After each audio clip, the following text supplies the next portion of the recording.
Over 1,000 individuals joined those rallies on a day of action, day with no daycare, because we have educators in the preschool system that are the lowest paid educators in the state of Connecticut. This has been an issue that has been going on for years and years and years. And everyone knows that in the past 6 or 7 years, I have brought to the attention of the legislature with bills asking for a compensation schedule, talking about this problem. And here we are today. The pandemic made things a lot worse in the last 2 years, but we're at a point where we must and have to do something. We have centers that are shutting their doors. We have centers that are closing classrooms. Yesterday I talked to one of the directors. They had 6 classrooms that they had to close down because they don't have the staff. The problem is that we're paying staff minimum wage or a little above minimum wage. In the state of Connecticut, if you are an accredited program and if you are getting funding from the state, you also have to follow certain guidelines. And one of them is that your teachers have to be going to school and they have to get a bachelor's degree if they're going to run a classroom. So here we are paying teachers with bachelor's degrees $17 an hour. That is so disrespectful to the profession. So with HB 5465, we touch up on different parts of early child care. We talk about infant and toddler, we talk about private daycare providers, we talk about home daycare providers, and center-based school readiness. So this touches up on everything. And we know that this is a large task at hand, but we have to do something now. And I'm calling on my colleagues, many of them that are behind me today, and I'm calling on the governor that we must do something now to support early childhood educators and to support families in the state of Connecticut.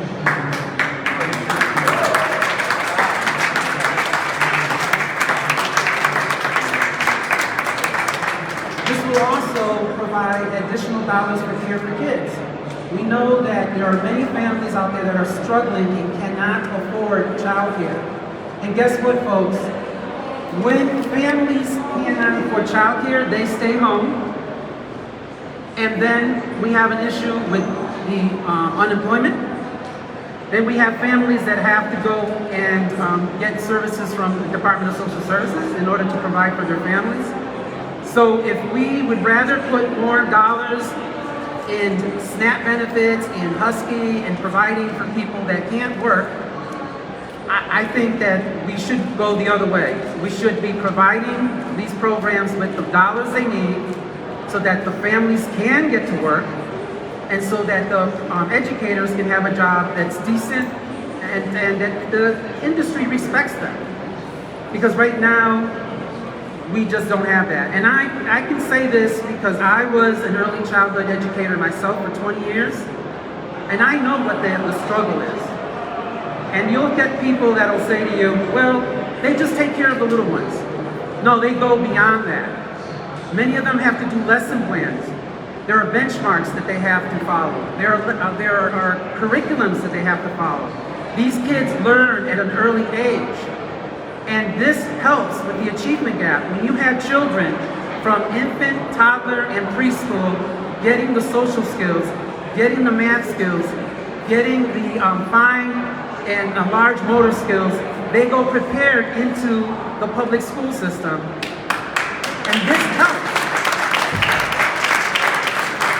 So if we are going to be serious about doing something about the achievement gaps in our school districts, then we need to do something with childcare. We need to support it, and we need to add the funds that is desperately needed for this crisis that we have at hand.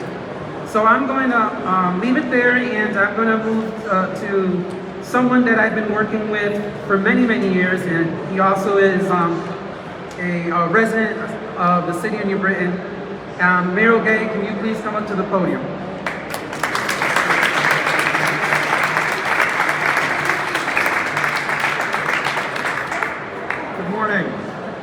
Yesterday, child care providers across the state opened late and held a morning without child care. That was done to draw attention to the crisis in the industry, that we are losing capacity. Right now it's temporary loss of capacity because there isn't staff, but very soon it will be a permanent loss of capacity as programs go bankrupt. Programs aren't able to staff classrooms and therefore enroll students and therefore collect tuition in order to stay afloat. We have to remember that 80% of childcare is private tuition based. It is not funded by the state. So I want to start off, we have a group of speakers, but because of a number of circumstances, there'll be a little bit of variance in the plan of how we were going to do this, because there are family child care providers who are on their way, but the bus is late. And there is a center director who had intended to be here, but she is covering a classroom right now. I'm going to ask my colleague Liz Frazier from the Connecticut Association for Human Services to come up and tell her story in just a minute. But I do want to just note the fact that we have a bipartisan group of legislators here, and this may be one of the few times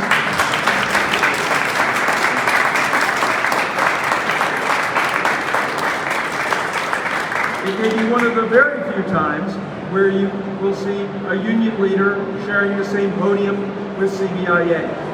This is an issue that impacts the whole economy. And to give you a little bit more understanding of the issues that child care programs are facing right now, I'd like to introduce my colleague Liz Frazier to come up and tell the story of Capital Child Development Center.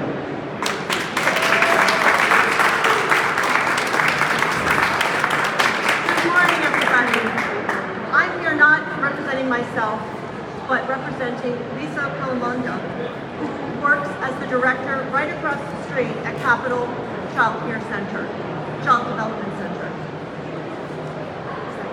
Oh, thank you. Oh. All right. Yeah. So I'm just saying that I'm here representing Lisa Palamonda, who is at Capital Child Development Center across the street. Last fall, she gave me these notes this morning, so bear with me. Last fall, President Biden actually visited that center right across the street, and it made national news. This is an update on what happened. Since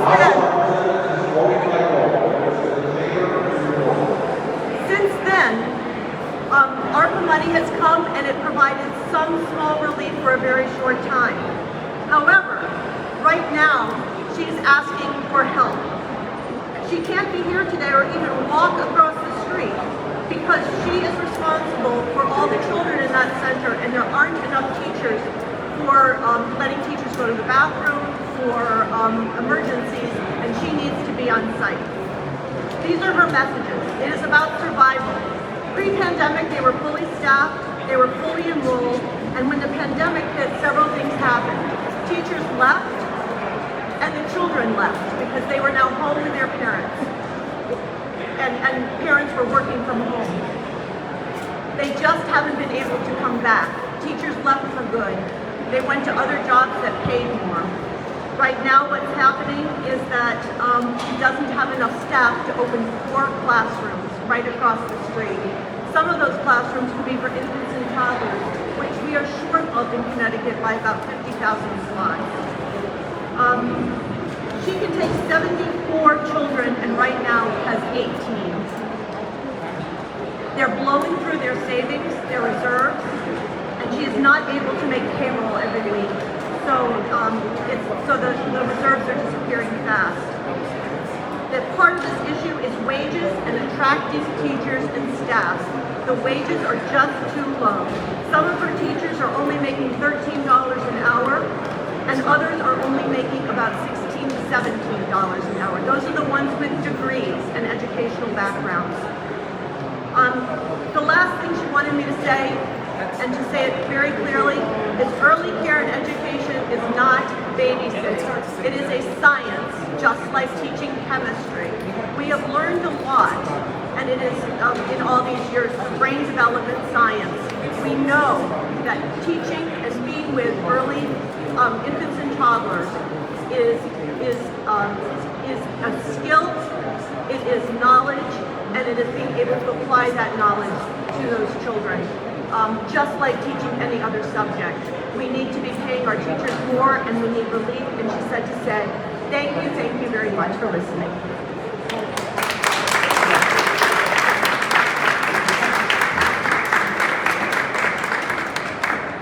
Our next speaker will come at this from a different approach than the center's experience you just heard about. I'd like to introduce Jessica Sager, founder of All Our Kin.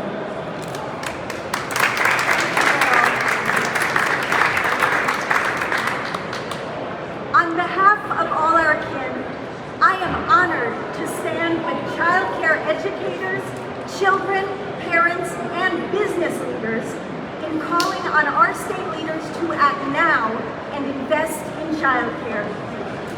Founded in New Haven more than 20 years ago, All Our Kin trains, supports, and sustains family child care educators who run small programs in their homes.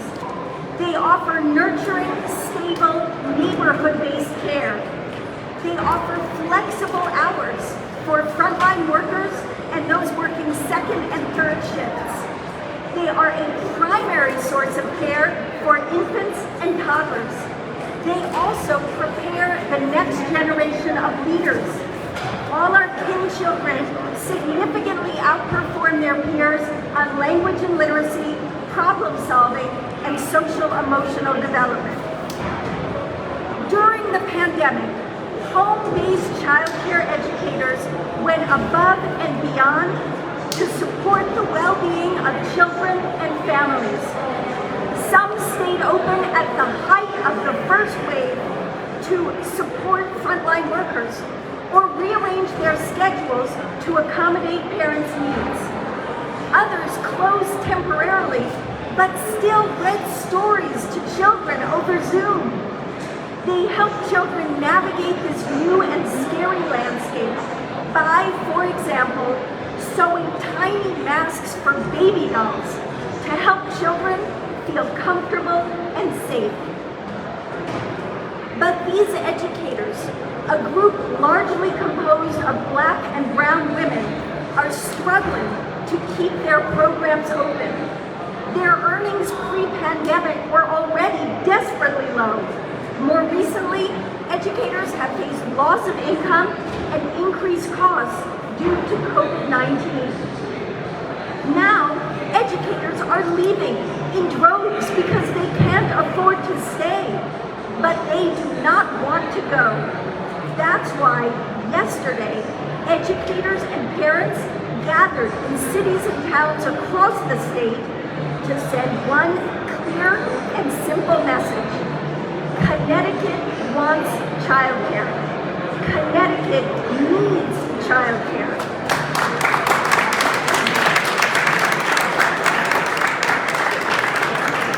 But without state action, our childcare sector will be devastated in ways that will hurt children, families, and yes, the economy for years to come. Our child care system is in crisis, and we urgently need funding. If we want parents, especially women, to re-enter the workforce, we must invest in child care. If we value children's well-being, we must invest in child care. If we recognize the debt that we all owe to the child care educators who have done so much to support children and families at great personal cost during the pandemic, we must invest in childcare.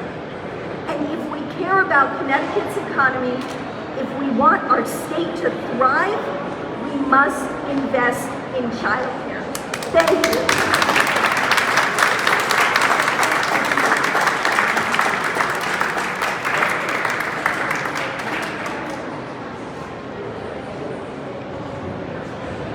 We are being flexible here with representative being called in to vote, and people not here yet. So I do want to next call up Wyatt Bosworth from CBIA.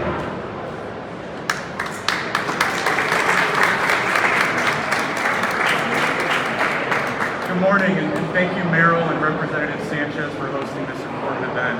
My name is Wyatt Bosworth. I'm Assistant Counsel with the Connecticut Business and Industry Association. We are Connecticut's leading and largest business organization. Access to quality, affordable childcare is one of a number of factors behind Connecticut's labor shortage crisis, which is the greatest threat to the state's economic recovery. Connecticut's labor force, which is the number of employed residents plus those actively looking for work, has fallen by 83,400 people since February 2020. That represents 46% of the New England labor force decline and more than 14% of national losses over that period. Unemployment remains tied for the 6th highest in the country, yet job openings jumped 64% last year, with employers now trying to fill more than 110,000 positions. On the plus side, fewer people are having to leave their jobs in Connecticut than in other states. Over the last year, Connecticut employers have implemented or expanded a number of measures designed to support working parents, such as more flexible scheduling, remote work options, access to COVID-19 vaccine and testing, safer workplaces, and reduced employee hours. But access to childcare is a significant challenge, and with many of these factors hampering our ability to get people back to work, it will require broad collaboration to address it successfully. So CBIA, we welcome the opportunity to work with all stakeholders to find and implement solutions to this and other issues that are hampering Connecticut's ability to recover from the pandemic and create economic opportunities for all. So Representative Sanchez and the bipartisan delegation behind me, greatly looking forward to working with all of you to address this important issue. Thank you.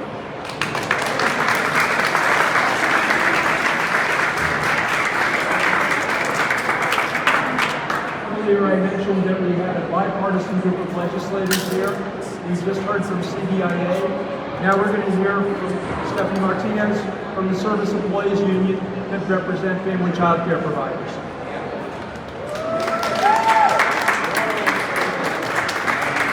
Good morning, everyone.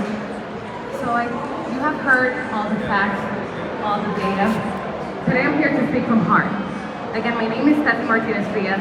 I'm a childcare organizer for CSCA SEIU Local 2001, but I'm here to speak on behalf of providers.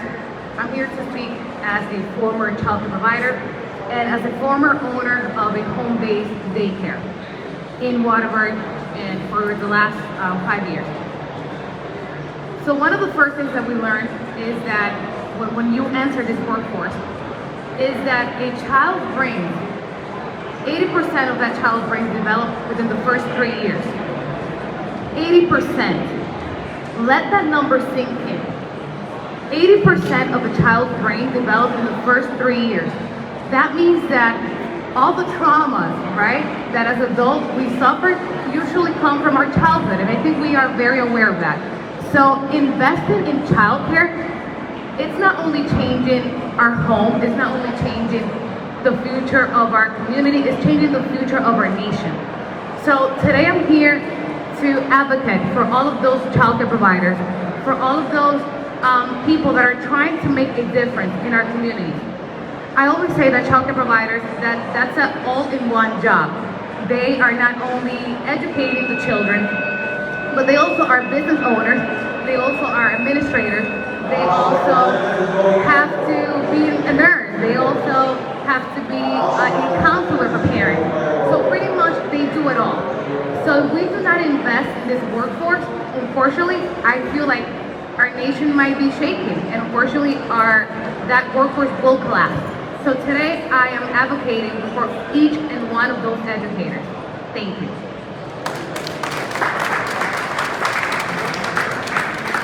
Now I'm going to ask Catherine to come up. She's a child care provider in Bridgeport, who helped to organize one of the rallies yesterday. Catherine? Hi, good morning. My name is Catherine Antigua. I am the CEO of Day Colorful Daycare 1 and 2 in Bridgeport, Connecticut. I am also a Connecticut Child Care CPR instructor. And the reason that I'm here is because we, as child educators, we are suffering. We are pushing away our families, we are pushing away our parents, our children, because the lack of staffing, because we cannot afford to pay staff. Our parents are also suffering because they cannot afford child care. They cannot afford co-payments. I have a situation right now with a mother that she only gets $300 a week, and she has to pay $125 of co-payment weekly. That means she only has $275 left for her own family, and she has to pay bills. It is not fair. It is not fair for the providers, it is not fair for the children, and it's definitely not fair for our parents. It is time to make a change. It is time to stop ignoring us. Childcare is needed. Without childcare, parents cannot go to work. It is time to make a change. And we are asking for these $700 million to go to the childcare because it's needed. It's not because it's extra money. It's not fair that we're getting paid $5 an hour for children when Target is getting paid $13 and that is minimum wage. And it's also not fair that parents they don't have money to provide for their families. Thank you for having me. Have a blessed day.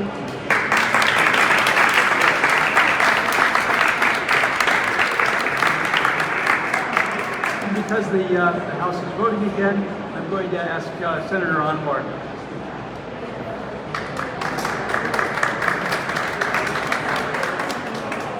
Hello everyone, I'm Senator Saud Anwar. I'm currently the co-chair for the Children's Committee.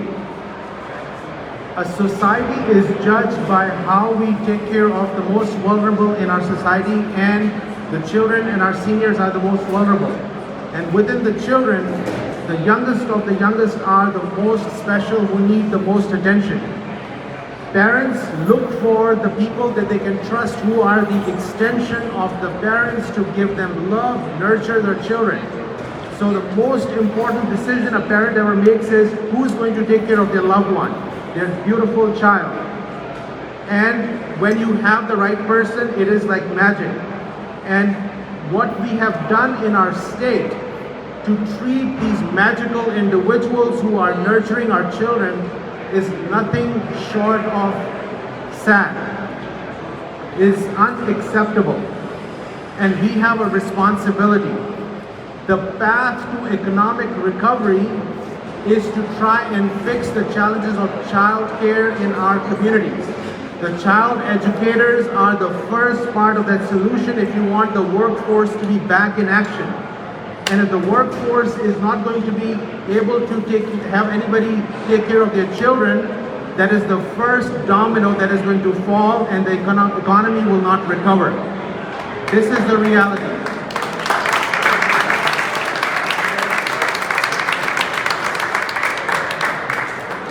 The current system has failed. Let's accept that first.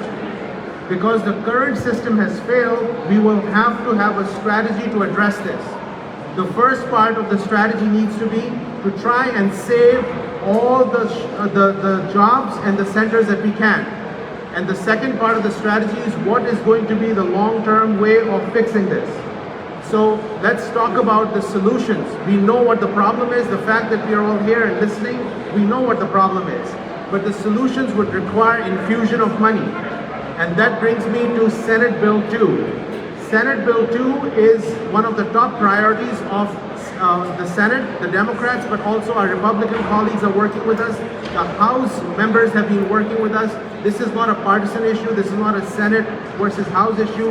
We are working together to come up with a solution to address this. Now, as we address this infusion of funds that we need are going to be at least started from the Senate Bill 2, which is going to have a grant for school readiness grants. We are increasing the funds for that, and that bill is something that we are working on. The Child Care Center emergency support is needed. And then the wage supplement grant. If we cannot pay the right amount for living wages to our workers, then we should not even have a conversation going forward, because if the most important people taking care of our children cannot survive, then we are unable to take care of the issues. And then we need, again, the child development grants as well. So those are parts of some of the parts of the Senate bill too. Everybody in this building and the LOB is working on trying to take care of the children's behavioral health issue, which is one of the top issues that our state faces right now. But that solution to that issue goes through primary prevention, and the primary prevention goes through taking care of child care educators, period. Long-term strategies that we are exploring in Senate Bill 2 are the following. We are trying to make sure that the municipalities would have the opportunity to give tax breaks and opportunity to give capacity for survival for these centers. So we want to give them that authority for the communities to be able to give tax breaks to these centers. We want to give tax credit to the families that are using the services for child care centers. We are looking at the pipeline for the child care educators in our state because we need that workforce. But this workforce also needs healthcare. And for that purpose, we are working on ways to take care of the healthcare issues. We are going to, in this bill, start to look at the solutions. We are hoping the solutions would be that the healthcare that the child care educators will get would be the same as all the legislators get. That is what we want. Again, this is a journey that we'll have to take together, and as the co-chair of the Children's Committee, I look forward to working with each and every one to make this happen. Thank you so much.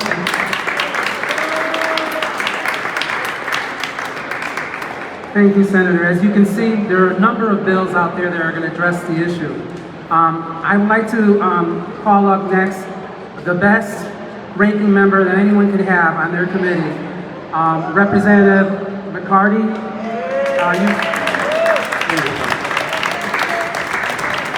Thank you very much, Representative Sanchez. And let me first begin by re-emphasizing that our early child care industry is in crisis. We need to do something. It's incumbent upon us as legislators to look at this industry and to help fix those areas that we can now currently. It was said, and I'm so happy to see CBIA here today, it's important that we all work together, business, all of the child care centers, that we find the appropriate solutions. You know, this industry really hits women very dramatically. Half of the women that formerly were employed are now unemployed because of the lack of the appropriate child care. So we absolutely, it's also an economic viability and stability issue, as well as providing quality child care to our centers. As Representative Sanchez so eloquently expressed, we've been talking about this for a long time. It's time now that we come together, work on the appropriate solutions. HB 5465 begins to make some very good recommendations. I'm going to look forward to continuing this work. We will have a public hearing on Monday, March 21st. We'll hear the bill. I'm inviting all of the stakeholders to come out, express your concerns. Let's get this right. We have to pay our child care workers the appropriate wages so that they can have a good living. We need to fill those slots. We need to work with the Office of Early Childhood, get a comprehensive plan together, and find the right solution. So I'm very proud to be here today to show that this is a bipartisan issue, and I'm committed to finding those solutions that work for all of our students. Thank you.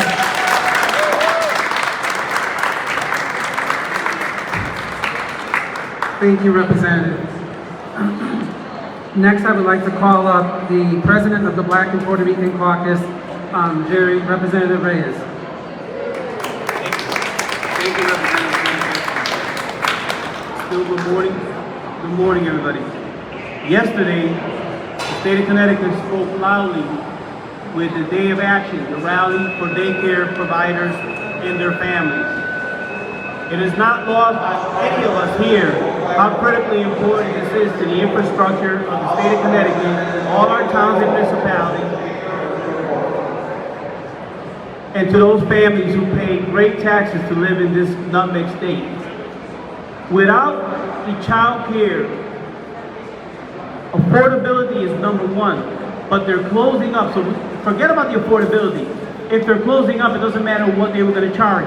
And in Waterbury, where I come from, the district that I represent, we've had so many close up that we actually have organizations now training the next level of caregivers. And matter of fact, tomorrow is the graduating class, and I believe it's about 18 ladies that are graduating from that to fill the void. And ladies and gentlemen, it's not enough.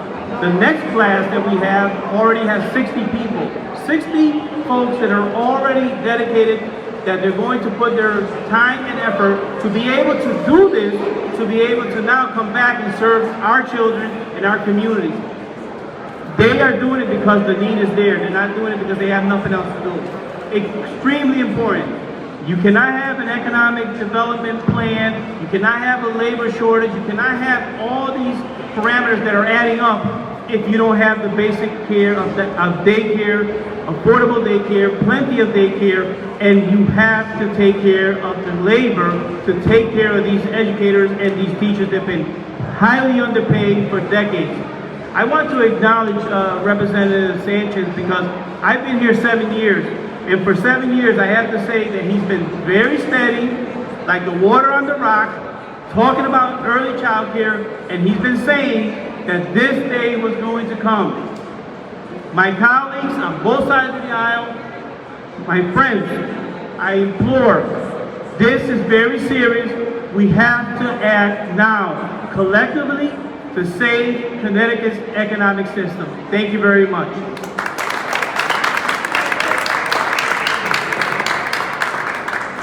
Thank you. Now I'd like to introduce Maria Amato, family child care provider from Hartford, and she will be speaking in Spanish. Her speech will be translated into English.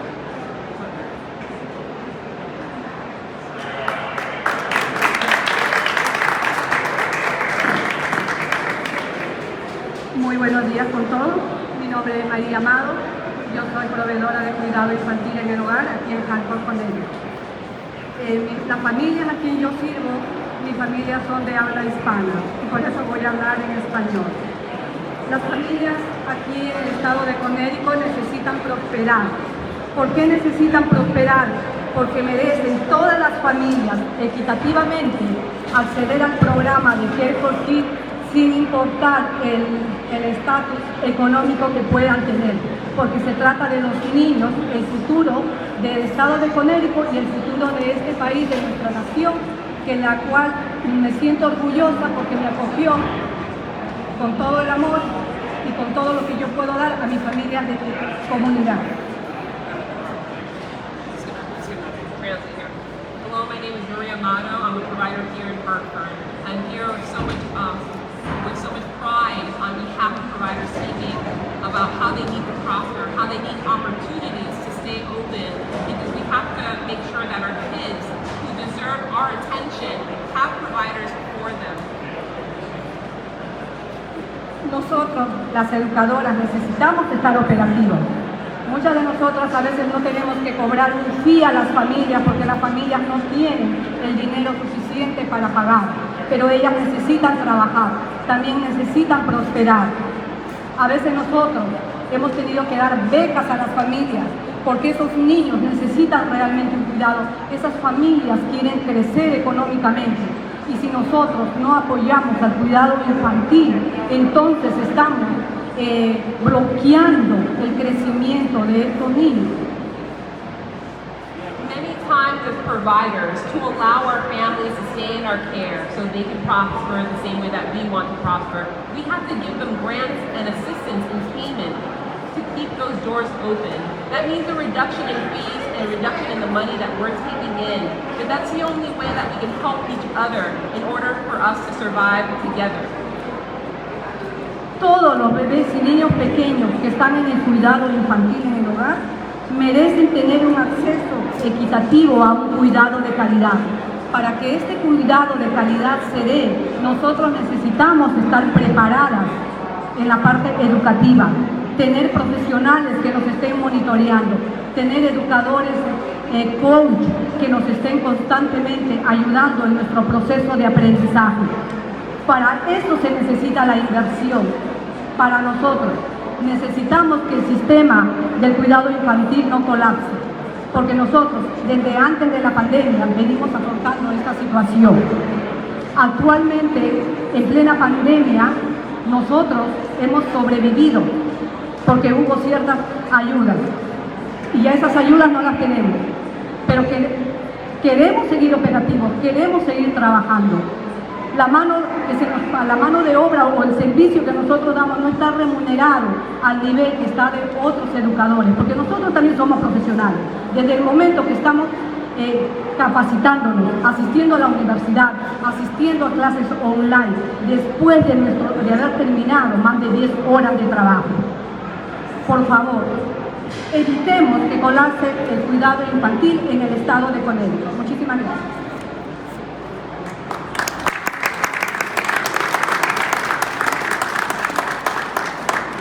Providers are professionals. Providers need funding and need support because we are looking at supporting educational resources for the children and the educational resources for providers. Providers have CDAs, providers have associate's degrees, providers have bachelor's degrees. We are professionals. We should be taken seriously. What we're doing is educating children, and those resources will allow us to be much better at our jobs. Right now, we're at the brink of collapse. This collapse was there before the pandemic. This collapse was there before we had any conversation of shutting down doors. And luckily, with the funding that came in, that's what it did. It stopped us from shutting down those doors. But that doesn't mean that we have to stop that support right now. We still need those supports. Thank you so much for having me.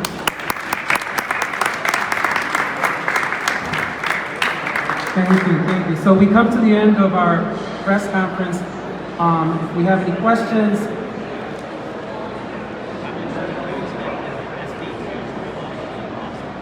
excuse me.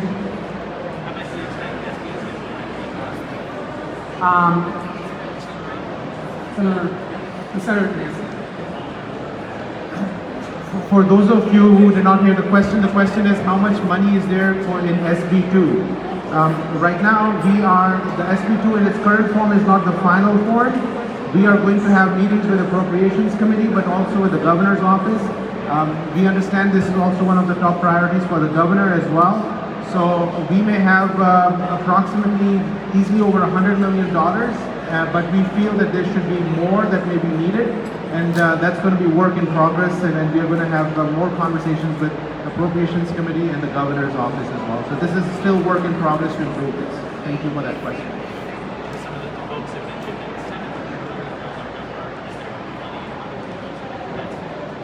So the question is that the proponents have asked for $700 million. That is going to be part of the solution. Where is money in some of the other bills? I know that the $700 million are not that we need it immediately. It's a multi-billion-dollar solution that we need, but that would have to be over time. And I think that's what we as a legislative body and the leadership within the state will have to make decisions.